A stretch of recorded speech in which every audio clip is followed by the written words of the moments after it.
Hello, എൻ്റെ ലൈഫിൽ ഞാൻ ആദ്യമായിട്ട് കൃപാസനത്തിൽ പോയി. അപ്പോൾ ആ ഒരു എക്സ്പീരിയൻസ് നിങ്ങളോട് ഷെയർ ചെയ്യാനാണ് ഞാൻ ഇപ്പോൾ വന്നിരിക്കുന്നത്. എങ്ങനെ നിങ്ങൾക്കത് യൂസ്ഫുൾ ആയാലോ. ഏർലി മോർണിംഗിലാണ് ഞാൻ വീട്ടിൽ നിന്ന് തിരിച്ചത്. എന്നിട്ട് ഒരു 6 മണിക്ക് തന്നെ കൃപാസനത്തിലെത്തി. അവിടെ നിന്ന് എത്തിയ ഉടനെ നമ്മൾ ടിക്കറ്റ് എടുത്തു. ടിക്കറ്റ് എടുത്തതിന് ശേഷം നമ്മൾ കഴിക്കാൻ പോയി. എന്നിട്ട് വെയിറ്റ് ചെയ്തതിൻ്റെ കാര്യം വേറെ ഒന്നുമില്ല. നമ്മൾ പോയത് ഉടമ്പടി എടുക്കാനായിരുന്നു. അപ്പോൾ ഉടമ്പടി എടുക്കാൻ വേണ്ടിയിട്ടുള്ള ആദ്യത്തെ റൗണ്ടുകാർ കയറിയിരുന്നു. അപ്പോൾ നമ്മൾ സെക്കൻഡ് റൗണ്ടിലേക്ക് കയറി കുറച്ച് നേരം കഴിഞ്ഞപ്പോൾ ഡീറ്റെയിൽസ് പറയുന്ന ആൾ വന്നു ഡീറ്റെയിൽസ് എല്ലാം പറഞ്ഞു. ഒരു ഫോമൊക്കെ തന്നു. ഫോം ഫിൽ ചെയ്തു. ജാതിമത ഭേദമില്ലാതെ ആർക്ക് വേണമെങ്കിലും മാധവനെ കണ്ട് പ്രാർത്ഥിക്കാനും ഉടമ്പടി എടുക്കാനും എല്ലാം ഇവിടെ കഴിയും. കുറച്ച് സെക്ഷനാക്കി ക്ലാസ്സസ് എല്ലാം എടുത്തതിന് ശേഷം നമ്മുടെ ഡൗട്ടെല്ലാം ക്ലിയർ ചെയ്തിട്ടാണ് അവർ വിടുന്നത്. അതിനുശേഷമാണ് മാധവനെ യേശുവിനെയും കണ്ട് പ്രാർത്ഥിക്കാൻ കഴിയുന്നത്.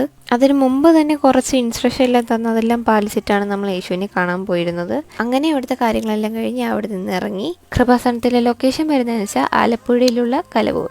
ഇതിൻ്റെ വർക്കിംഗ് ടൈം എന്ന് പറയുന്നത് 6 AM to 3 PM. അപ്പോൾ ഓക്കെ, ബൈ.